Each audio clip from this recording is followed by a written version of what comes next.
जय जगन्नाथ बंधुगण मु आपण मानकु श्री श्री जगन्नाथ महाप्रभुंकर जो सब लीला अच्छी रथ यात्रा समय जो लीला श्री जगन्नाथ महाप्रभुंकर औदार्य लीलार चरम प्रकाश सर्वश्रेष्ठ उत्सव श्री गुंडीचा महोत्सवर दक्षिणामुखी आगमन अवसर में तीन रथ उपर प्रसिद्ध सुनावेश अधरपणा और नीलाद्रि विजय लीला उल्लेखनीय अटे। तेणु मु साधारणतः आज आपण पाखे रखा चाहूँगी मुख्यतः श्रीमंदिर को चतुर्धा विग्रह बावड़ा यात्रा अवसर में तीनोटी रथ उपर विशेष प्रणाली रे प्रस्तुत पणा भोग को अधरपणा कहुए। तेणु मु आज आपण मानकु भावुची श्री जगन्नाथंकर रथारूढ़ जितेबाला होता से रथारूढ़ होता अधरपणा विषय मुझे आपन को कहवाक आज चाहूँगी।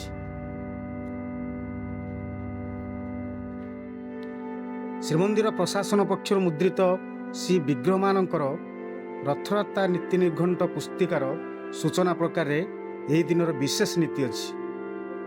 तीन रथरे मंगला आलती होई तापरे मैलम तापरे तड़प लगी अवकाश बेश गोपाल बल्लभ सकाल धूप मैलम महास्नान सर्वांग बेश और मध्याह्न धूप पूजा समापन पर तीन रथरे अधरपणा नीति होता है। यह परे अन्यान्य नीति यथा महास्नान मैलम बेश संध्या आलती संध्या धूप मैलम चंदन लगी बड़ सिंहार बेश भोग गरुड़ शयन नीति होई पहुड़ होता है।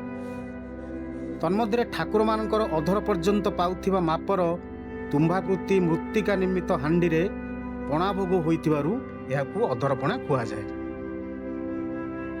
सारा संसार संपूर्ण ब्रह्मांडर समस्त प्राणी को तृप्त करिया पई रथ उपरे महाप्रभुंकर एई अधरामृत पदन लीला। श्री गुंडीचा यात्रा पुस्तक के वर्णित तथ्य अनुजाई रथ उपरे ठाकुर मानकु अधरपणा भोग होई रथर पार्श्व देवादेवी अन्यान्य चंडी चामुंडा मानक उद्देश्य अधरपणा हांडी भंगा जिबा पूर्वक उत्सर्ग होता है। एतद्व्यतीत डॉक्टर सिद्धेश्वर महापात्रंकर पुरी बोली पुस्तक वर्णना प्रकार भूत प्रेत गंधर्व किन्नर यही पणाभोग को पाई परितृप्त होइतांती। प्रचलित परंपरा अनुजाई आषाढ़ शुल्क द्वादश दिन तीन रथ उपरे श्री विग्रह मानक मध्याह्न धूपनीति शेष होगा पर अधरपणा प्रस्तुति और से संपर्क नीति पालित होता है। श्रीमंदिर प्रशासन राघवदास मठ और बड़ उड़िया मठ प्रदत्त नवात सर पाचिला देशी कदली छेना दुग्ध क्षीर गोलमरीच गुंड कर्पूर अलैच धला रंगर सूता गामुछा उड़ुआ अधरहांडी इत्यादि द्रव्यादि रे अधरपणा प्रस्तुति होता है। तापरे आमे भाविबा अधरहांडी केमिति प्रस्तुति होउची से विषय भी मु आपण मानकु कहबाकू चाहूँगी। श्रीक्षेत्र रे कुंभारपड़ा टिकरपड़ा निवासी कुंभार विषय माने हविष्यान पूर्वक प्राय 11टी हंदर अधरहांडी निर्माण करिथांती। महाप्रभुंकर अधर उच्च सदृश्य तुम्भाकृति पोड़ा माटी रे ए हांडी गुड़िक निर्मित होता है। हांडी गुड़िकर माप समान होई न थाए। साधारणतः श्री जगन्नाथ को अधर हांडी उच्चता 5 फुट 8 इंच, श्री बलभद्रंक अधर हांडी उच्चता 4 फुट 7 इंच और सुभद्रा देवी अधर हांडी उच्चता 4 फुट होता है। यही हांडी गुड़िकर मुह चौड़ा 4 फुट होता है। ये हांडी गुड़िकर मुह चौड़ा साधारणतः 2 खंड ओसार प्राय 15 इंच विशिष्ट अटे। संप्रति कुंभारपड़ार लक्ष्मीधर विषयी और टिकरपड़ार अजय विषयी यही अधर हांडी निर्माण कार्य करुवा जना जाए। एठारे सूचना योग्य जे आपण मानकु मु कहबाकू चाहूँगी ଗତ ଫନି ବାତ୍ୟାରେ ଅଧରହାଣ୍ଡି ପ୍ରସ୍ତୁତ ହେଉଥିବା କେତେକ ବୃହତ ଆକାରର ଭାଟି ସମ୍ପୂର୍ଣ୍ଣ ରୂପେ ଧ୍ୱଂସ ବିଧ୍ୱସ୍ତ ହୋଇଯାଇଥିଲା। ତେବେ ଅତୀତରେ ସେହି ପ୍ରାଚୀନ ପରମ୍ପରାକୁ ଉଜ୍ଜୀବିତ ରଖି ଅଧରହାଣ୍ଡି ନିର୍ମାଣ କରାଯିବା ଆଶ୍ଚର୍ଯ୍ୟଜନକ ବିଷୟ ଅଟେ। ପଣା ସାମଗ୍ରୀ, ଆପଣମାନେ ଭାବୁଥିବେ ପଣା ସାମଗ୍ରୀ ପ୍ରାୟତଃ ଶ୍ରୀମନ୍ଦିର ପ୍ରଶାସନ ତରଫରୁ କରାଯାଇଥାଏ। 3ଟି ଅଧରହାଣ୍ଡି, ଏହା ଦେବାଦେବୀଙ୍କ ସମ୍ମୁଖ ଭାଗର ମଧ୍ୟଭାଗରେ ରହିଥାଏ। ଉଚ୍ଚତା 5 ଫୁଟରୁ 4.5 ଫୁଟ ବିଶିଷ୍ଟ ଅଟେ। ଏଥିରେ ଆମର କ'ଣ କ'ଣ ଲାଗେ? ଚିନି 25 କିଲୋଗ୍ରାମ 725 ଗ୍ରାମ, ଛେନା 6 କିଲୋ 125 ଗ୍ରାମ, ପାଟକୁରା ଦେଶୀ କଦଳୀ 80ଟା, ଅଳେଇଚ 612 ଗ୍ରାମ, କ୍ଷୀର ଦୁଗ୍ଧ 4 ଲିଟର 900 ଗ୍ରାମ, ପ୍ରାୟ 5 ଲିଟର, ଗୋଲମରିଚ 230 ଗ୍ରାମ, କର୍ପୂର 50 ଗ୍ରାମ, ଧଳା ରଙ୍ଗର 5 ହାତୀ ସୂତା ଗାମୁଛା। ଏହିସବୁ ଜିନିଷ ମନ୍ଦିର ପ୍ରଶାସନ ତରଫରୁ ଦିଆଯାଇଥାଏ। ତାପରେ ବଡ଼ ଓଡ଼ିଆ ମଠ ଅଛି, ଆପଣ ବଡ଼ ଓଡ଼ିଆ ମଠ ଦିଏ। ତାପରେ ଆପଣ ରାଘବ ଦାସ ମଠ ସେ ବି ଦିଏ। ତେଣୁ ମୋର ଯେଉଁ ପ୍ରଶାସନ ତରଫରୁ ମୁଁ ବା ଯେତିକି ଜାଣିଛି ପ୍ରଶାସନ ତରଫରୁ ଯାହା ଦିଆଯାଏ ମୁଁ ସେ ଆପଣଙ୍କ ପାଖରେ ଉଲ୍ଲେଖ କଲି ବା ଆପଣଙ୍କୁ କହିଲି। ଏଇ ଆପଣମାନଙ୍କର ଅଧରପଣା ପ୍ରସ୍ତୁତି ପାଇଁ ଜଳବୁହା କାର୍ଯ୍ୟ ପ୍ରାୟ 1 ଘଣ୍ଟା ଧରି ଲାଗି ରହିଥାଏ। ସିଂହଦ୍ୱାର ସାମ୍ନାରୁ ଆପଣଙ୍କର ସିଂହଦ୍ୱାର ସାମ୍ନା ରାଧାବଲ୍ଲଭ ମଠ କୂଅରୁ ଆସୁଥିଲା।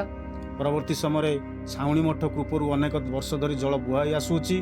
ସାଧାରଣତଃ ପ୍ରତି ରଥ ପାଇଁ ପ୍ରାୟ 100 ଗରା ଜଳର ଆବଶ୍ୟକତା ପଡ଼ିଥାଏ। ଅଧରପଣା ପ୍ରସ୍ତୁତିରେ ପ୍ରାୟ 10 ପ୍ରକାର ଗୋଷ୍ଠୀର 50 ଜଣକ ସେବକ ସମ୍ପୃକ୍ତ ରହିଥାନ୍ତି।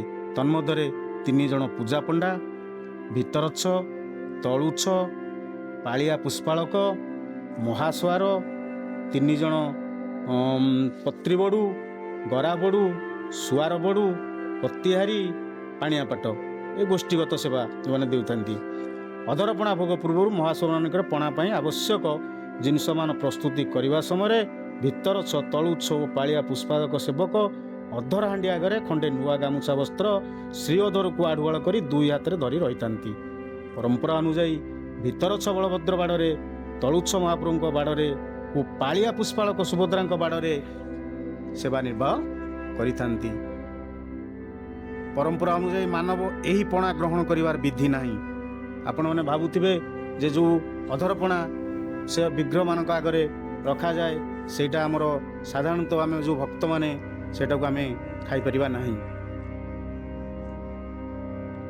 ବର୍ଷର ଅନ୍ୟମାନଙ୍କରେ ଯେଉଁ ପଣା ହୁଏ ସାଧାରଣତଃ ଭକ୍ତ ସେବନ କରିପାରିବେ, କିନ୍ତୁ ଏ ପଣାକୁ ଆପଣମାନେ ଭଲ ଭାବେ ଜାଣିଥିବେ ଏ ପଣାକୁ ଅଶରୀରୀ, ଚଣ୍ଡୀ, ଚାମୁଣ୍ଡା ଇତ୍ୟାଦିଙ୍କ ପରିତୃପ୍ତି ନିମନ୍ତେ ଭଙ୍ଗା ଯାଇଥାଏ। ଆପଣଙ୍କର ସେ ଯେଉଁ ଅଧର ପଣାର ଯେଉଁ ହାଣ୍ଡି ଥାଏ ସେ ତ ସାଧାରଣତଃ ସେଇ ରଥ ଉପରେ ହିଁ ଭଙ୍ଗା ଯାଇଥାଏ।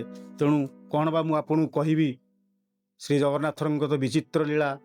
ସେ ବିଚିତ୍ର ଲୀଳା ପାଇଁ ଆଜି ଆମେ ଓଡ଼ିଶା, ଆଜି ପୁରୀ ବା ଶ୍ରୀ ଜଗନ୍ନାଥ ମନ୍ଦିର ଆଜି ଗୋଟେ ଧାମ ମଧ୍ୟରୁ, 4 ଧାମ ମଧ୍ୟରୁ ଅନ୍ୟତମ ଧାମ, ପବିତ୍ର ସ୍ଥାନ। ତେଣୁ ମୁଁ ଆଉ କ'ଣ ବା ଆପଣମାନଙ୍କୁ ମୁଁ କହିପାରିବି।